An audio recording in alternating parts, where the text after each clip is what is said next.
कि इन्वेस्टमेंट के लिए छोटे प्लॉट अच्छे हैं या बड़े प्लॉट अच्छे हैं। कि कोई एवरेज डेवलपर भी एवरेज लोकेशन पर 65 से 70 हज़ार रुपए गज, जो कि एक मैं मिनिमम रेट बता रहा हूं, इस पर भी अगर प्रोजेक्ट लॉन्च करेंगे कि पहले जिन सेक्टर्स को आउटर सोनीपत कहा जाता था, अब वो धीरे धीरे सोनीपत का ही हिस्सा बन रहे हैं, बल्कि सोनीपत का सेंटर खुद उनकी तरफ मूव करता जा रहा है। तो यह पाया कि सोनीपत में अंडर सप्लाई होने वाली है अगले 5 सालों में। इसके दो कारण आपको बताते हैं जो हमारी एनालिसिस से निकल के आए। सभी को मेरा सप्रेम नमस्कार।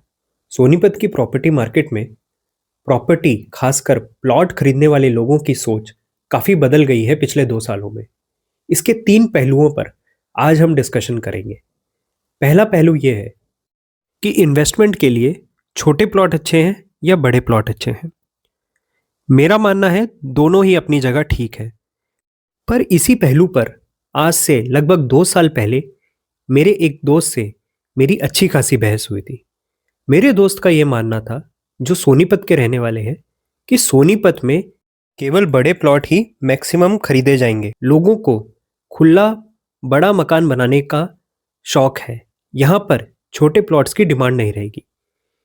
और मेरा काउंटर आर्ग्यूमेंट ये था कि जिस तरीके से लैंड के प्राइसेस सोनीपत में बढ़ रहे हैं, और उस समय मैंने एस्टिमेट लगाया था कि जब यूआर 2 जैसा रोड, जो कि 8,000 करोड़ प्लस का रोड है और जिससे सोनीपत और दिल्ली एयरपोर्ट के बीच का ट्रेवल टाइम 1 घंटे का रह गया है, उससे सोनीपत की मार्केट में काफी उछाल आएगा, और मेरा एस्टिमेट काफी सही होता हुआ नजर आ रहा है।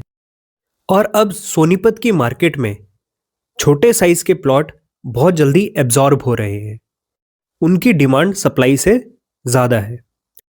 और यहां तक कि मेरा मूल्यांकन तो यह कहता है कि कोई एवरेज डेवलपर भी एवरेज लोकेशन पर 65 से 70 हज़ार रुपए गज, जो कि एक मैं मिनिमम रेट बता रहा हूं, इस पर भी अगर प्रोजेक्ट लॉन्च करेंगे तो ऐसा लग रहा है कि मार्केट में उस प्रोजेक्ट की भी डिमांड अच्छी खासी रहेगी।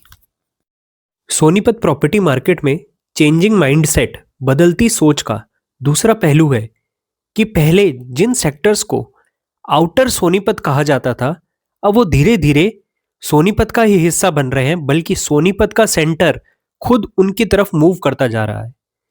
अगर हम बात करें sector 26, sector 27, sector 33, sector 34, sector 35, sector 7, sector 8, sector 19 और जीटी रोड क्रॉस करके भी जो कुछ सेक्टर्स हैं, उन सेक्टर्स की बात करें तो इन सेक्टर्स को कभी कभी ऐसा समझा जाता था कि जैसे ये आउटर सोनीपत है, सोनीपत के आउटस्कर्ट है। पर अब सोनीपत का सेंटर सोनीपत के सिविल हॉस्पिटल की तरफ मूव कर रहा है। आज से 20 से 30 साल पहले जब सोनीपत में मेजर पॉपुलेशन का माइग्रेशन हुआ था, तब यहाँ के मेजर सेंटर्स होते थे सोनीपत का बस स्टैंड और सोनीपत का रेलवे स्टेशन, क्योंकि उस समय बस और ट्रेन ही मेजर मोड ऑफ या मेन मोड ऑफ ट्रांसपोर्टेशन होते थे।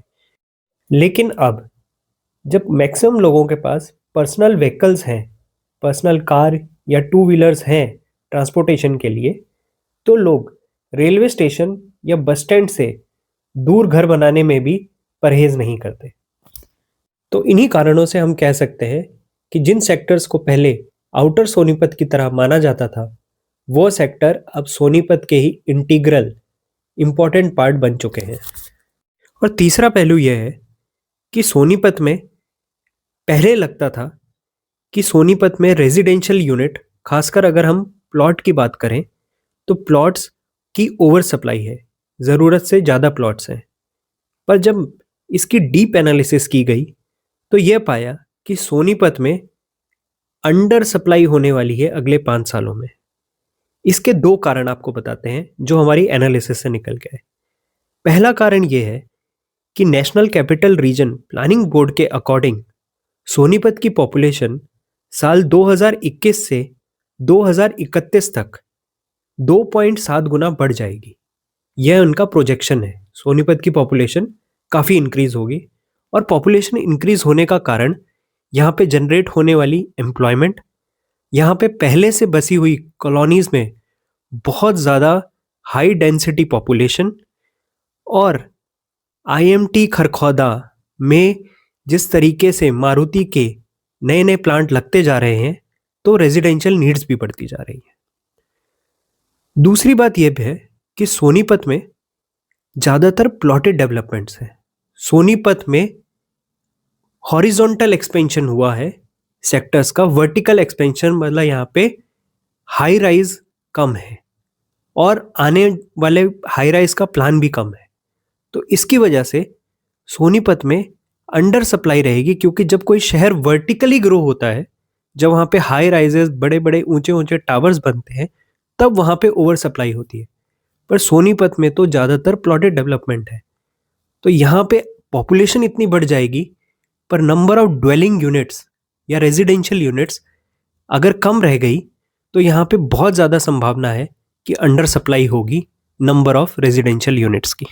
अगर आपको हमारी ये एनालिसिस पसंद आई तो हमारे चैनल को ज़रूर सब्सक्राइब करें और कमेंट्स में लिखें अगर आप किसी और पॉइंट के बारे में फर्दर डिटेल्स जानना चाहते हैं।